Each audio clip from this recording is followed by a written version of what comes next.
think we were 28 hours old. So it's a very, very chaotic time for him. But his mother and baby are well, and everything's really good. So it's an honor to step into his shoes, just very briefly for you all.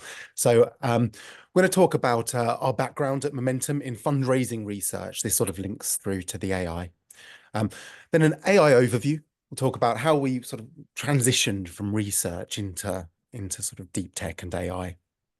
And then I'm going to share some AI techniques. These are tools and strategies that you can use today to supercharge your fundraising, we say.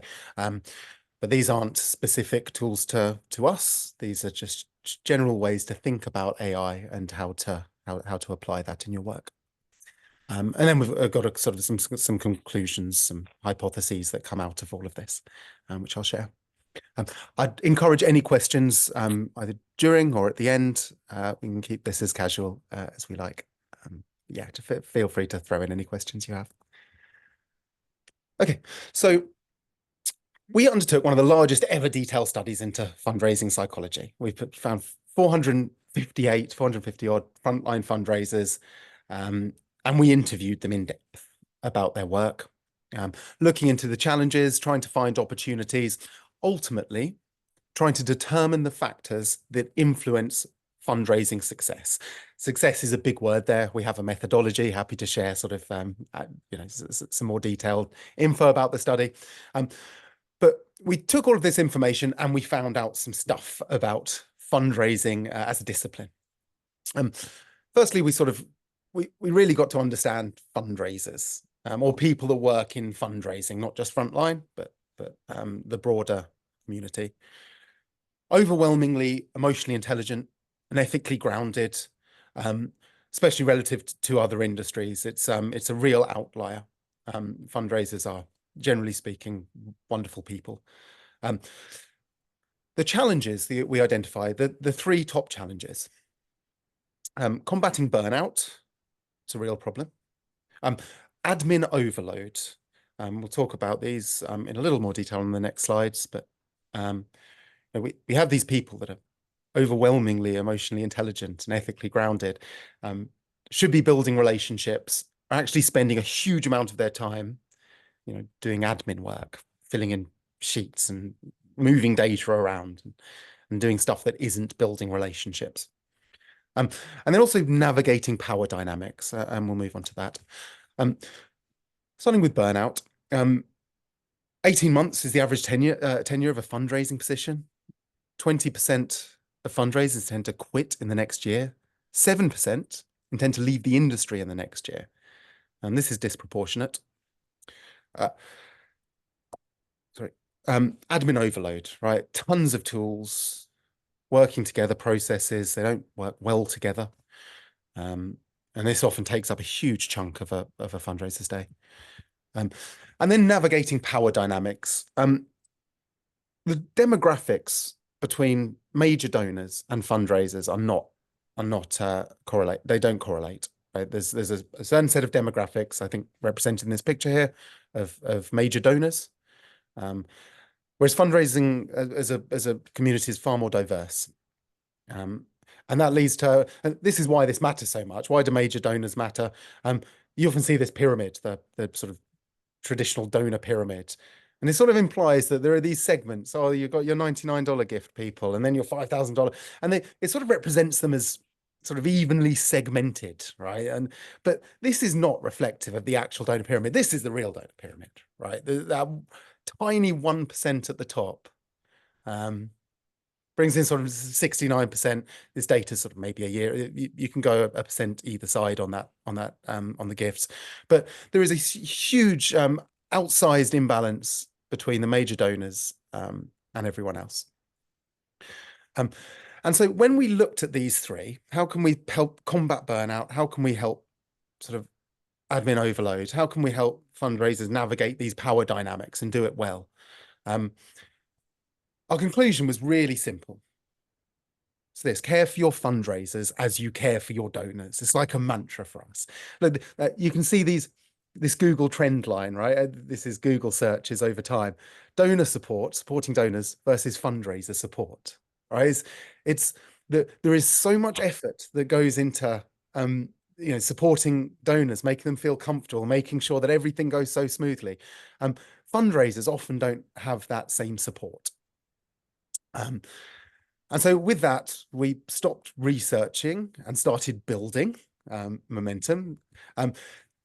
At the same time, as researchers, as a sort of research core, our founders came out of Duke and a bunch of great universities.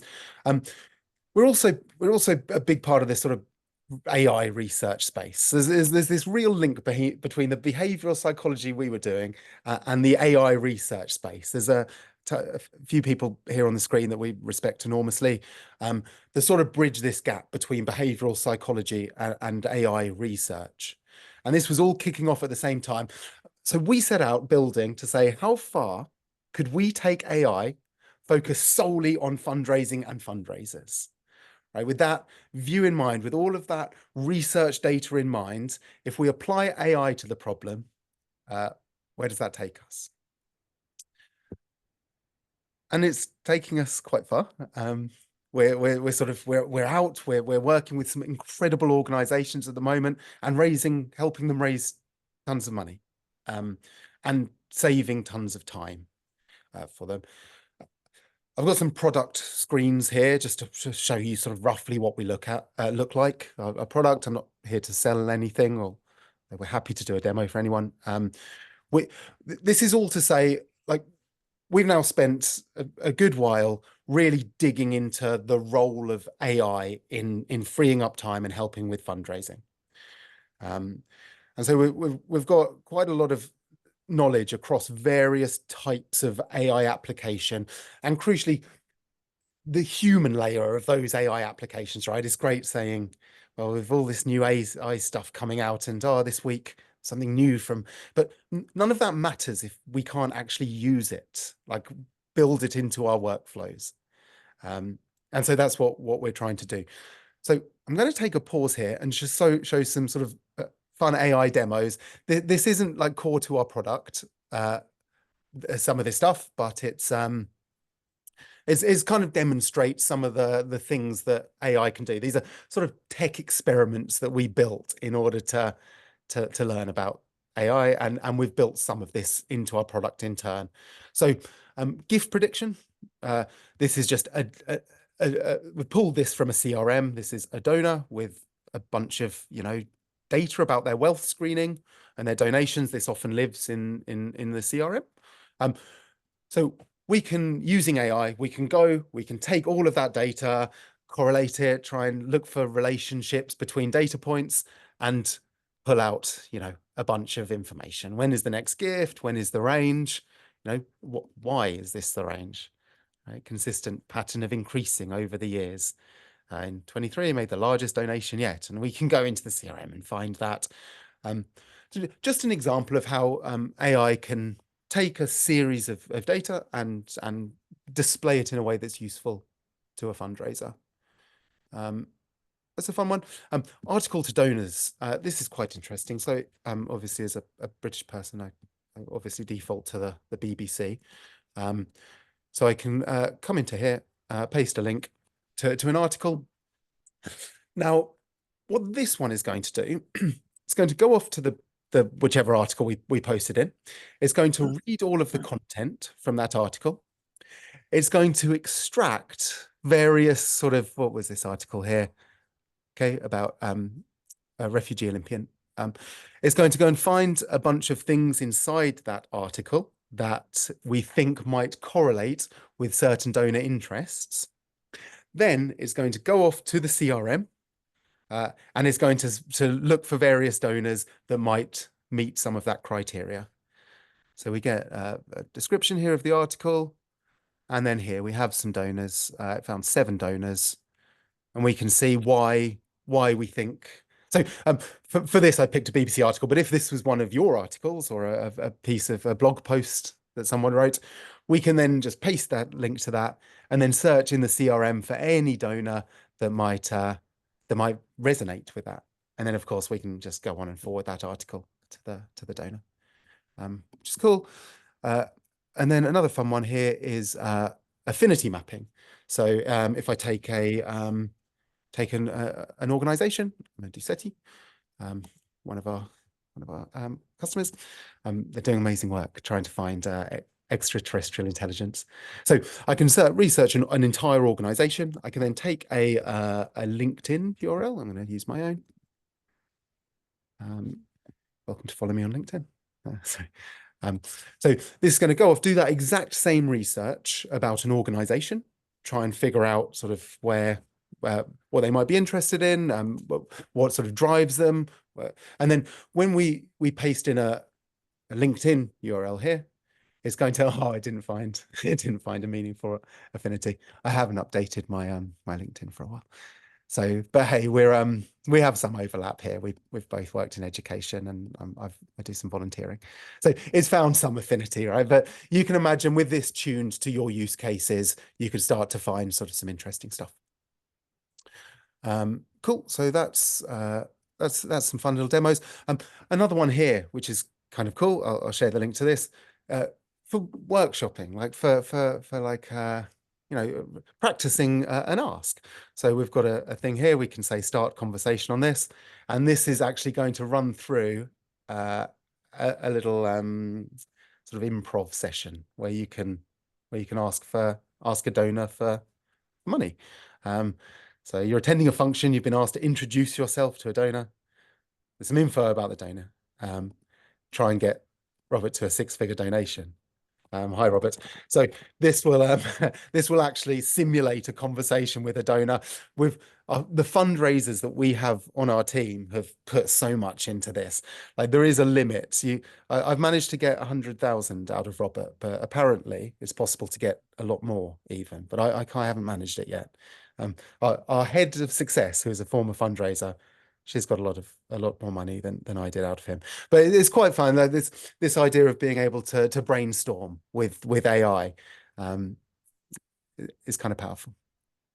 And then the final one of these little demos, this one, oh no, we've got a major gifts GPT. I'll talk about this in a little bit. The final little demo I'll do is this is actually inside our product. I've got a donor here who is myself. I'm going to import my LinkedIn in here. And then this is going to do the same thing as before, but rather than finding affinity, this is going to go off to LinkedIn, try and identify a basic summary about this donor. I should say at this point, my capacity is not 2 million, just if anyone's thinking of soliciting me. So we can view a full summary here. So just very quickly being able to, hey, I'm meeting a donor. I don't know, sort of, just give me a quick overview. We can start to get some information. We can also, hey, it's worked out that I'm a volunteer here. I'm volunteering with an organization. We can very, very trivially click one of these and write an automatic message to this donor saying, hey, whatever, I want to know about your volunteer work. So just linking together some various ways of using AI there as an illustration. I'm now going to move on to talking about AI. Is there anything before I do that? Is there maybe this is a good point to stop and take any questions if anything's coming to mind for anyone? I actually had a quick question. We know that typically a donor, especially a first-time donor, won't really give at the kind of the capacity that they're predicted at giving, right? Like you run them through screening, so like it comes out that they're capable of giving like $50,000 or something like that, but they're not going to give 50 grand right off the bat, or it's rare that they do that, right? It does take cultivation. That's right. Can AI, I guess through the simulations and whatnot, predict how much they can give off the bat, and then how long it would take to get to that optimal rating? And then it's a really good question. Yeah. And how long would that take? Yeah, it's a really good question. And the answer depends, as always, on data, right? If you had a giant data set that said, hey, well, here is the point at which we first become aware of a future donor, and when they donated $5, right? And then 3 years later, they donated 10,000. If we had a sufficient data set, then potentially we could start to say, well, this has happened 200 times, and on average, it's at, on average, it takes 18 months. And then the more data still, well, this donor is actually responded to 2 newsletters, and therefore the AI can see that and start to adjust its weightings based on that. It all depends on how many data points we can feed that AI. And that's ultimately, that it does look like magic when we say it about AI, right? And we like to anthropomorphize to some extent. It is going off and it is finding that, but it is just like a lot of data that's structured in a certain way, and we can infer from that data. So the answer is, I think, yes, we can start to really sort of give some insight into what those timelines look like. The caveat is we need to make sure we're gathering and feeding in the data in order to do that. Hmm. That's a And how fantastic question. is that something that's like I mean, I understand it's an ongoing process, but what I guess I'm trying to figure out, like, what are realistic timelines, from when you start building like a custom model. Yeah. Yeah, and it's not even the custom model that's necessary. Like lots of these pioneer models are absolutely these frontier models, sorry, like OpenAI or Claude, just these mainstream ones are perfectly fine if you feed in the data, right? You can just give it to it as part of the prompt. All of these demos that I just showed, um, except for I guess the one inside our product uses a bit more complex stuff. All of those little quick ones, all that's doing is going to OpenAI. It's a little wrapper around OpenAI. We just fed in that gift data and it managed to infer that. So really, it's not necessarily about, oh, let's train the model now, because the sooner we train it, the more, the quicker we will have the. What we really need to be thinking is, for right now, what data are we gathering? Because we can always use that data in the future to then build the queries or train our own models. But so it's really, well, when we see somebody donate, right, when they make that significant donation, have we captured everything between that first point of contact and that major donation? Can we then go back and point the AI at it and say, hey, look at this. There were 10 touch points between here and here. That might be interesting. I don't know, but you as an AI will know. Now give me all of the, all of the whatever, the read receipts on the newsletter, and any data that we can start to gather now, the AI will be able to use sort of as soon as we're ready to apply it. So it's more a case of making sure you're capturing the data. Hmm. Great, thank you. So, anything else at this point, or should we keep going? I think we can keep going. Doesn't Okay. look like there's anything in the chat yet. Hey, excellent. Okay, cool. So, what is AI?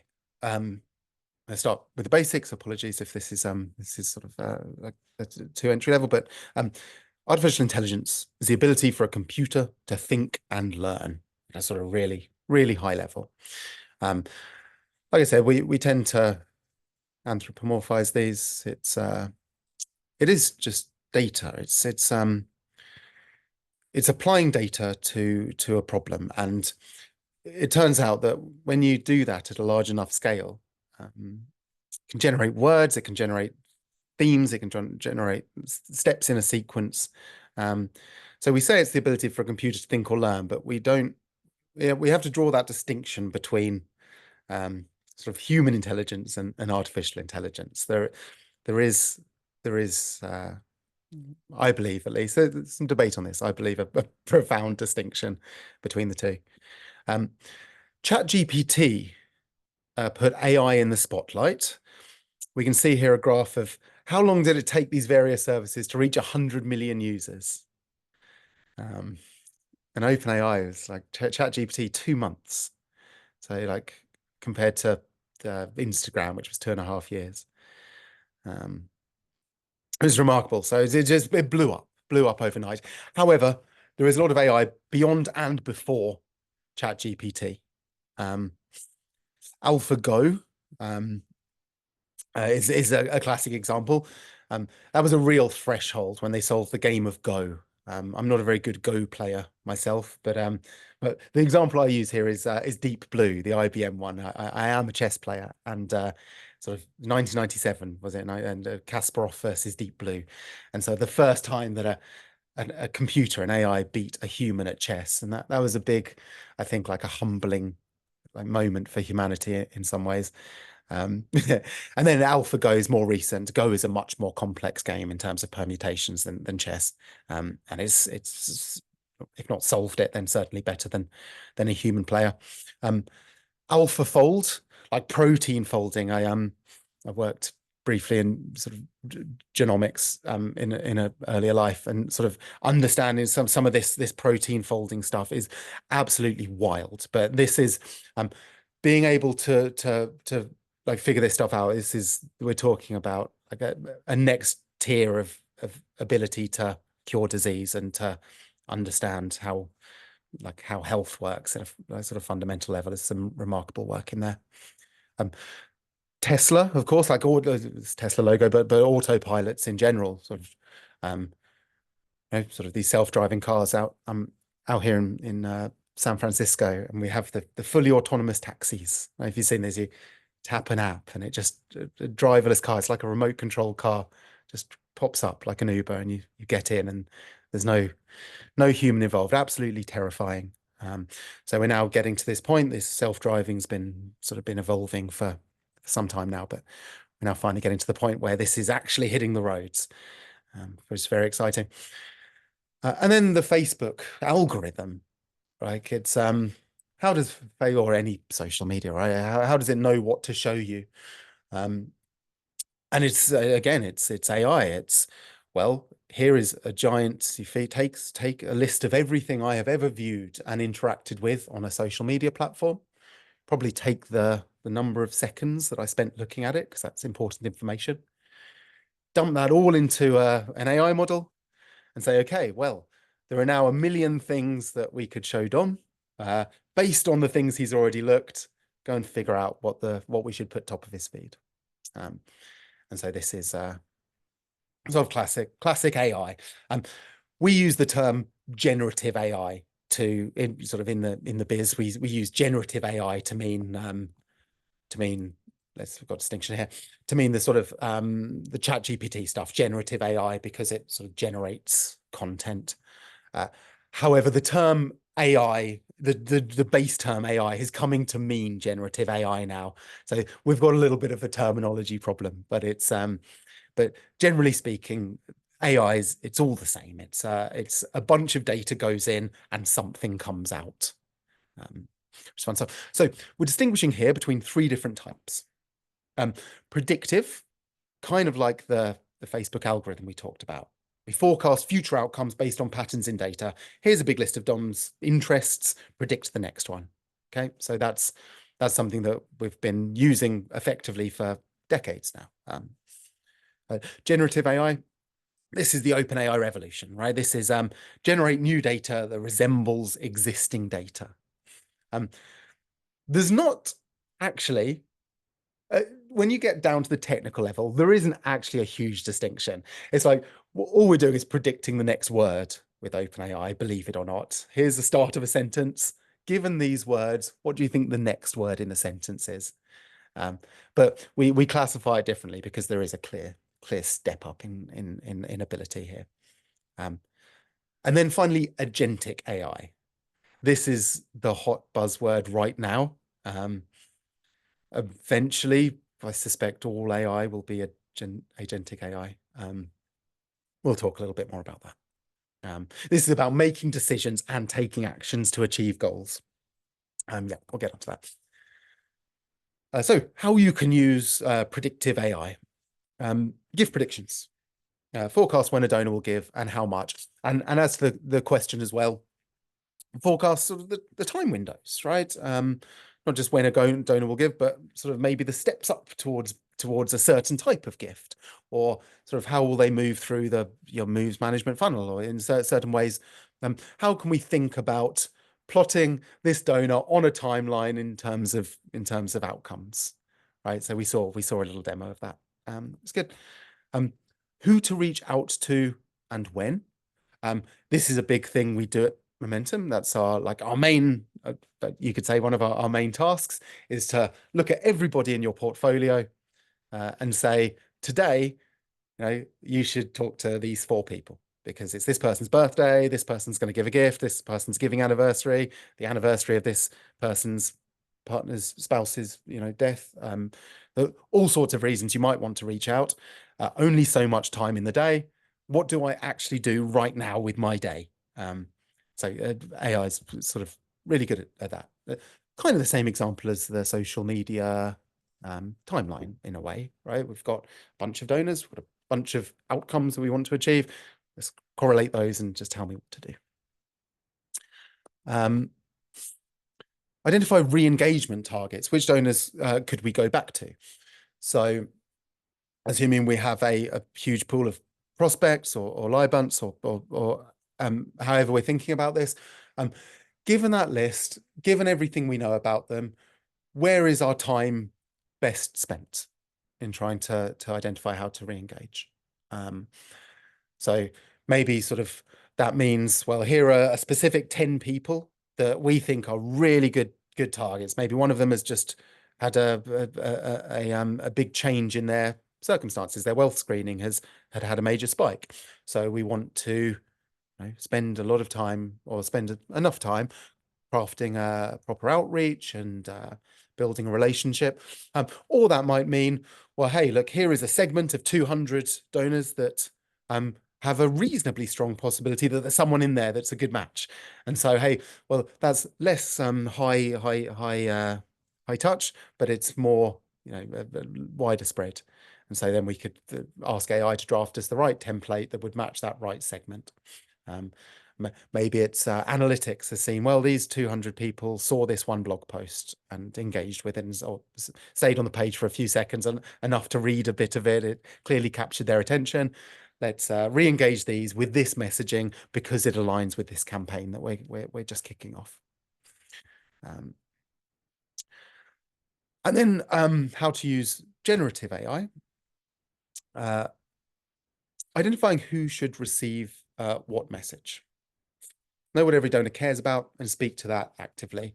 Again, the Momentum, this is sort of our bread and butter. This is, the way we do this is we say, well, hey, we have a donor here. We know we need to reach out to them. We're going to look at every email that's ever been exchanged between that donor and the organization. We're going to look at that donor on LinkedIn and extract all of that information. We're going to look at that donor in the CRM. And we're going to extract all of that information. We're going to feed that all to an AI model. And on top of that, say, hey, we want to, they committed to 50K last week. We want to follow up and ask them ABC. So the commitment should be in the CRM anyway, because we log our contact reports.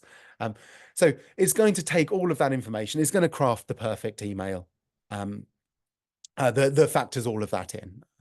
But as I said at the start, we do this at Momentum, but you can do this in OpenAI, right? You can go and search your inbox for all your last few messages, copy, paste them into ChatGPT, and then say, hey, copy a couple of info bits from the CRM that are relevant, and then write, hey, this is the message I want to send. Can you help me craft this? And it will draft a reasonably competent first draft for you. We of course sort of do a ton of stuff on top of that, including tone, right? So we actually look at your tone and how you speak and make sure it's in your tone of voice. But actually, even doing it yourself in ChatGPT, it usually only takes a small number of edits to actually get it into your tone. But it's actually quite remarkable at being able to adopt that. When you feed in a bunch of your old emails and say, hey, write this as I would. It is spooky sometimes. Yeah. So identifying the best tone is really good. We can also hear, again, something we do, but something that's possible to do just yourself, is we we actually look at the way the donor likes to be spoken to. So some donors like really short, concise messages, just a few words. Um, some of us are a little bit more what is it, mellifluous? I don't know. I would like to um, add some color to the phrasing. So identifying tone is kind of useful too. We can sort of make sure that we're speaking to donors in the way they prefer, um, without being inauthentic, of course. But just making sure that we're not wasting somebody's time if they like a 4-word email saying thanks, got it. You know, we don't want to write loads of junk. And then automate research is a good one. So we saw this kind of in a couple of ways, didn't we, with the LinkedIn stuff, right? Where I was grabbing my LinkedIn and cross-referencing against various stuff. Now, it doesn't compensate for actually building relationships, of course, but just that quick glance, you know, just being able to say, I'm going to meet a donor. I care about these 5 things. AI, please just give me information on these 5 things, their causes, you know, their family information, maybe that's important. Um, you know, the hobbies, if I'm going round to meet them, and sort of what's in the area, I don't know. Just very quickly being able to say, this is what I need to be prepped with in order to get the most out of this. Very good at that. And then brainstorming as well. I'll share the links for some of this stuff, like the ask thing. I'd love to see if anyone can, how much money people can convince them to part with in that brainstorming thing. But I'll share the link. There's a bunch of other brainstorming stuff as well. That's just one example. But you know, you can go into the chat and chat GPT and say, hey, I'm meeting with a donor. Last time we spoke, they seemed a little bit hesitant because XYZ. This time I'd like to, and just have a chat with it. It's absolutely remarkable. I saw a cool interview with sort of Sam Altman recently. He was the guy that created ChatGPT, OpenAI. Uh, they said, "Hey, what do you use? What do you personally use OpenAI for?" And he just said brainstorming. Right before every meeting, he just goes in and has the chat with it before he has the other chat, um, which it is incredibly powerful. Um, Yep. In fact, I had a brainstorm about this webinar before the webinar. So it's evidence in action. Finally, how to use agentic AI. This is a short one. The answer is carefully. Okay, so I'll just spend a couple of minutes talking about what this all means, agentic AI. So there's a platform you can get at the moment. I forget the name. It's what it's going to do, right? Or this is what it promises to do, and I believe it. I believe the tech exists, right? What you do is you say, I want to go on holiday between these dates, and here is my budget. That's all you tell it, right? It goes away. It goes to the travel website, books a holiday, right? It books the flight. You've given it your times. It keeps it within budget. It books a hotel for you to your budget. And so basically, you just tell it, I want this holiday. It comes back after an hour or half an hour and says, okay, it's booked. Here's where you're staying. Here's the flight. Here's the thing. Here's the thing. I've done the check-in for you. It just does absolutely everything. Okay. What this is doing is chaining together different prompts. Okay. So everything is a single step to the AI. So when it goes to the website, it scrolls through the website, it clicks the book, the flight thing. Okay. Now, with that example, booking a holiday, I mean, that's reasonably low stakes. Is if my budget is fixed, and I say, like, you know, $300 or $500, like the worst that can happen is something goes wrong and I lose that money, which is devastating. I wouldn't use it because I'm not going to lose $500. But when this is interfacing with actual donors, right?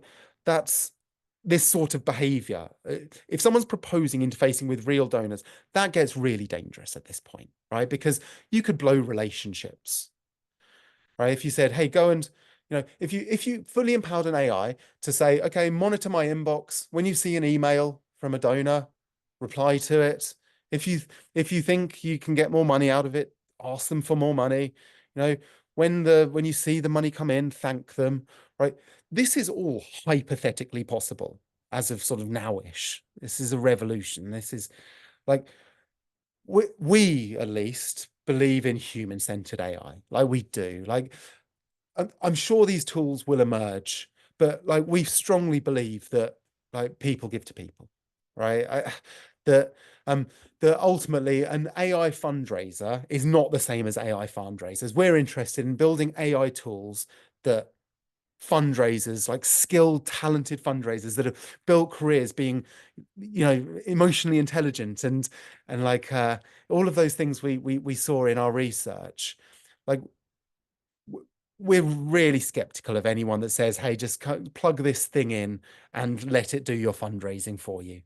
Okay, so this is agentic AI. This is empowering an AI to make decisions and act on your behalf. And we don't think that's a future, at least one that's going to touch this industry in any meaningful way anytime soon. So this is our takeaway: is that humans won't be replaced by AI. Humans will be replaced by other humans who use AI effectively. It's too good. It's too powerful. But ultimately, like humans, like talented professionals, are irreplaceable. Cool. And that's what I've got. Um, is there any questions on any of that? Thank you. That was very interesting. Um, yeah, if anyone has any questions, feel free to put them in the chat, or you could even take yourself off mute if you'd like. It's a lot of information, I know. Um, and it's also something that I think is still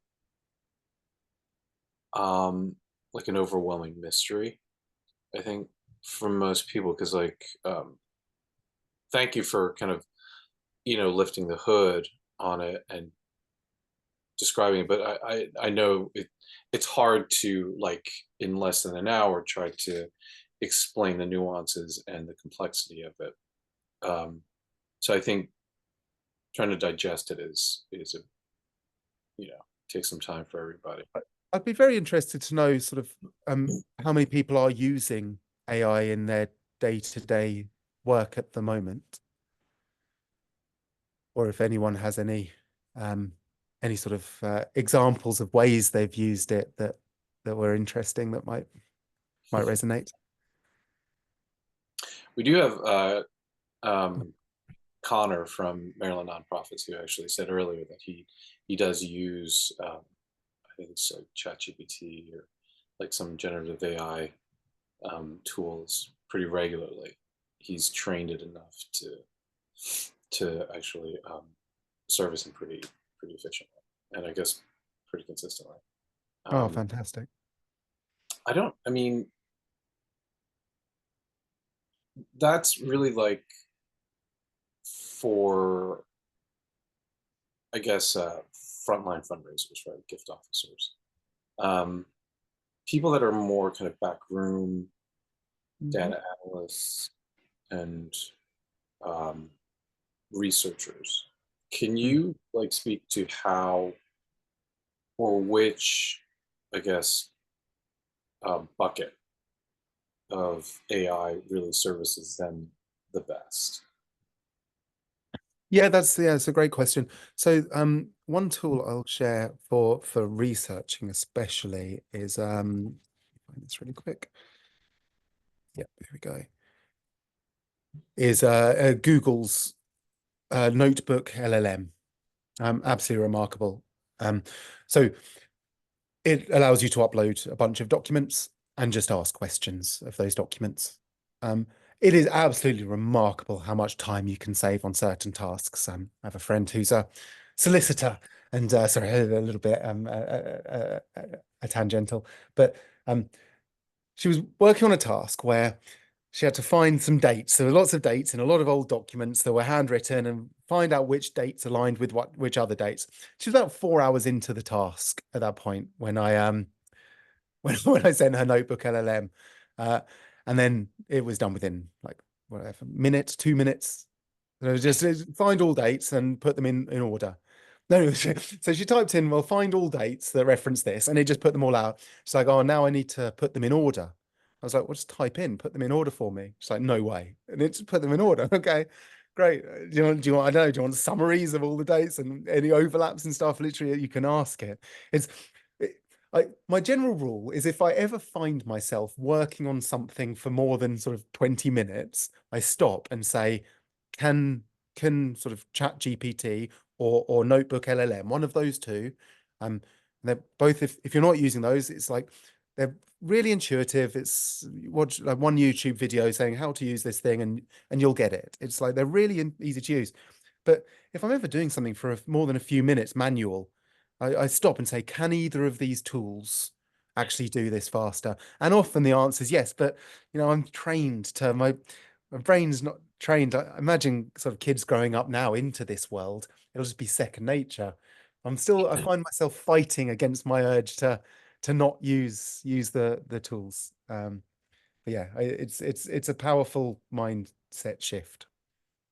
I think there's also, though, at least for us older people in research and data analytics, um, there's the question of accuracy, right? Like this is Absolutely. our bread and butter. Like we do research, we compile and distill the information that's out there. But Yeah. I think there's a hesitation that we kind of leave it up to just um, a program or an algorithm to do that, like without having to spot check it. Like, do you think there's ever a point where it's going to be something that we could just completely depend on in that I sense? don't know what the timeline for that looks like. As I say, like that human in the loop, that human, anytime any of that work interfaces with the real world, we want a human in the loop, like when it's like you say, for such important work. um but actually there are often a ton of steps that go into that, and then finding out the ones that do feel safe to use AI, and the ones that don't is super important. And that's actually as you said, the majority of the battle is understanding where we need to apply that human rigor.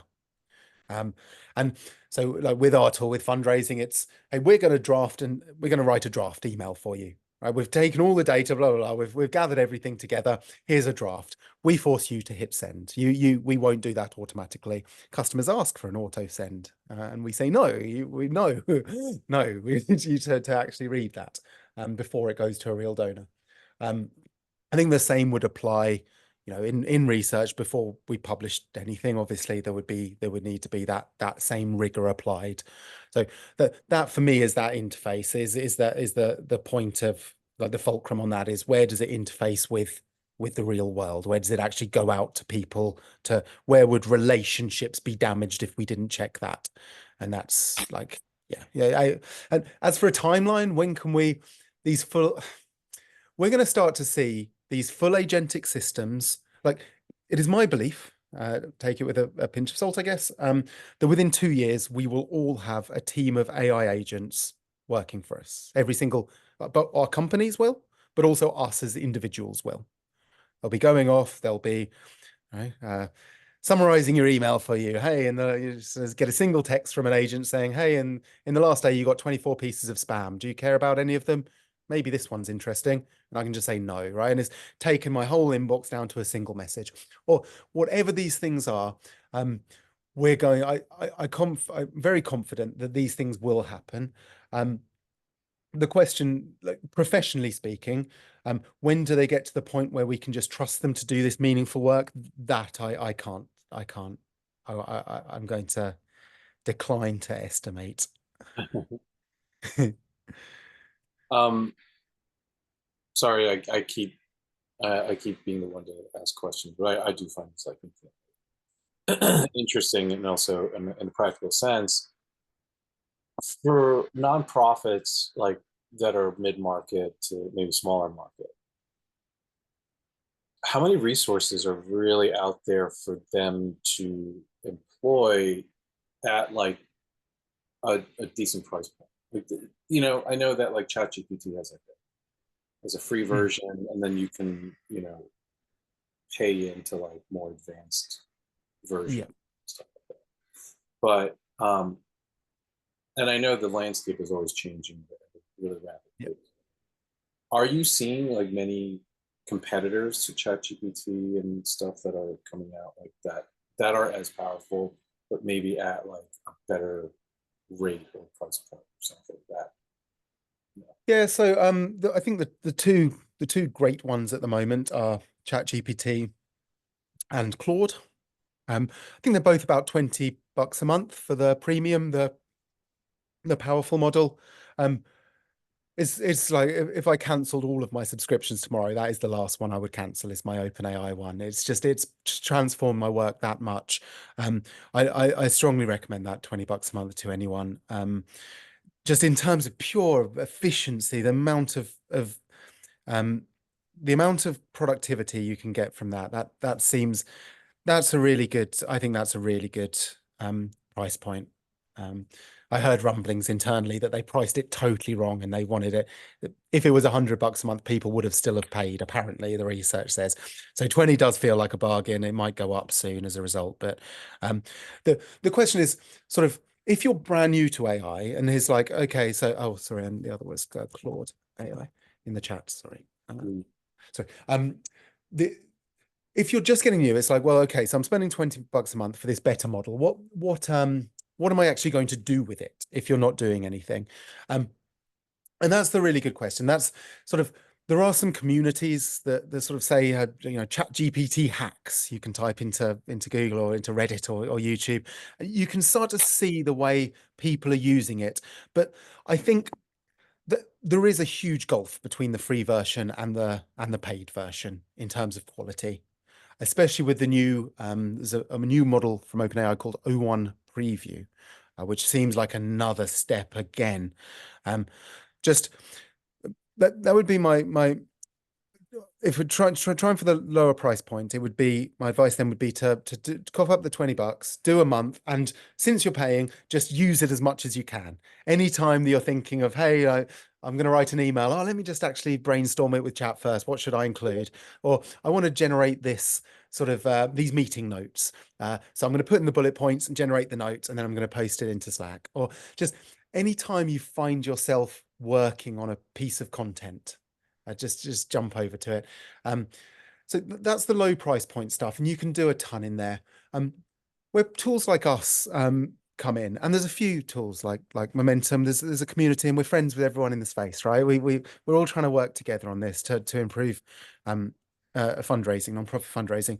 Um, like the way we work is we build a bunch of wrappers around all of that effectively, and we present it in a way that is like perfect for fundraisers. It's like, here's exactly what you need to do today, and we've done all the AI stuff for you, like hidden it basically. So we just give you a tool that doesn't look like it's AI. It's just, oh, your emails are magically writing themselves and they have all the right information in. But that learning still of how AI is actually used, like directly interfacing with it, I think is still well worth it as just professional development. Wonderful. Thank you. Thank you. And we are actually at time. So, Dom, thank you so much for the presentation. This was wonderful. It was a Everyone, pleasure. we are recording the session, so we will have it available to all of our members. So, and if you need to, if you would like to reach out to Dom, please, you can reach out to us and we can connect you with him. Of course. And yeah, please stick around. We're going to take a break for about 5 minutes, and at noon we will be back with Amber Leiston, who will actually do a wonderful presentation on the ever-evolving operational training. So please feel free to get up, move around, get yourself something to drink, and we will see you soon. Thank you, Dom. Cheers.